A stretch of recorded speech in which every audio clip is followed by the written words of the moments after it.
ನಾನು ನಂದಿನಿ ಬಗ್ಗೆನೇ ಒಂದ್ ಸ್ವಲ್ಪ ಹೇಳಿ. ಇದು ಏನಕ್ಕೆ ಹಿಟ್ ಆಯ್ತು ಅಂತ ನನಗೂ ಗೊತ್ತಿಲ್ಲ. ಆ ಸಾಂಗ್ ಒಂದು 25 ವರ್ಷ ಹಳೆ ಸಾಂಗ್. ಇದನ್ನ ತಗೊಂಡ್ ಬಂದು ಅದಕ್ಕೊಂದು ಕನ್ನಡ ಸಾಲ್ಗಳನ್ನ ಹಾಕಿ ಅದೊಂದು ರೀಮಿಕ್ಸ್ ಮಾಡ್ಬೇಕು, ಅದು ವರ್ಕ್ ಆಗಬಹುದು. Whose idea it was? So again one of the content piece ಅಷ್ಟೇ. ಇದು ಏನಕ್ಕೆ ಹಿಟ್ ಆಯ್ತು ಅಂತ ನನಗೂ ಗೊತ್ತಿಲ್ಲ. ಇಟ್ ಜಸ್ಟ್ ಏನೋ resonated with audience. Maybe because of the lyrics ಅನ್ಸುತ್ತಾ? ಲಿರಿಕ್ಸ್ ಸೊ ಅದಕ್ಕೆ ಒಂದು 4-5 ಲೇಯರ್ ಇದೆ. ಒಂದು ನಂದಿನಿ ಅನ್ನೋ ವರ್ಡ್ ಇದೆಯಲ್ಲ, ಅದು ತುಂಬಾ ಜನರ ಹೆಸರು.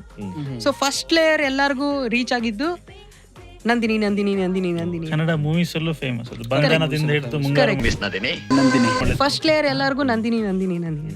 ಆಮೇಲೆ ಸೆಕೆಂಡ್ ರೌಂಡ್ ಎಲ್ಲರಿಗೂ ಏನೋ ನಾನು ಪಿ ಜಿಲಿ ಇರ್ತೀನಿ. ಬೇಸಿಕ್ಲಿ ಸಾಂಗ್ ಬಂದ್ಬಿಟ್ಟು ನನ್ನ ಸ್ಟೋರಿನೇ. ನಾನು IT ಕೆಲಸ ಮಾಡ್ತಿದ್ದು, ಪಿ ಜಿಲಿ ಇದ್ದಿದ್ದು, ಇಂಗ್ಲೀಷ್ ಮಾತಾಡೋಕೆ ಕಷ್ಟ ಮಾಡ್ತಿದ್ದು, ಅದ್ರ ಮೇಲೇನೆ ಸಾಂಗ್ ಬರ್ದಿದ್ದು. But I did not know that lot of people had same history. So ಅದು ಇಷ್ಟ ಆಗ್ಬಿಡ್ತು. ಆಮೇಲೆ ಸೆಕೆಂಡ್ ಲೇಯರ್ ಅದಾಯ್ತು. ಥರ್ಡ್ ಲೇಯರ್ ಬಂದ್ಬಿಟ್ಟು ಈ ಮಕ್ಳಿಗೆ ಇಡ್ಸ್ಬಿಡ್ತು. ಒಂದ್ಸರಿ ನಿಮ್ಮ ಮಕ್ಳಿಗೆ ಇಡ್ಸ್ಬಿಟ್ರೆ ಮುಗೀತು. ಲೈಕ್ ನೀವೇನಾದ್ರೂ ಮಕ್ಕಳಲ್ಲಿ ಪಾಪ್ಯುಲರ್ ಆಗ್ಬಿಟ್ರೆ ನಿಮ್ಮ ಪೇರೆಂಟ್ಸಿಗೆ ಗೊತ್ತಾಗುತ್ತೆ, ಪೇರೆಂಟ್ಸಿಗೆ ಗೊತ್ತಾದ್ರೆ ಪೇರೆಂಟ್ಸ್ ಫ್ರೆಂಡ್ಸಿಗೆಲ್ಲ ಗೊತ್ತಾಗುತ್ತೆ. ಸೊ ಮಕ್ಕಳಲ್ಲಿ ಪಾಪ್ಯುಲರ್ ಆಗ್ಬಿಟ್ಟಿದ್ದು ಇಸ್ ಅ ಬಿಗ್ ಪ್ಲಸ್.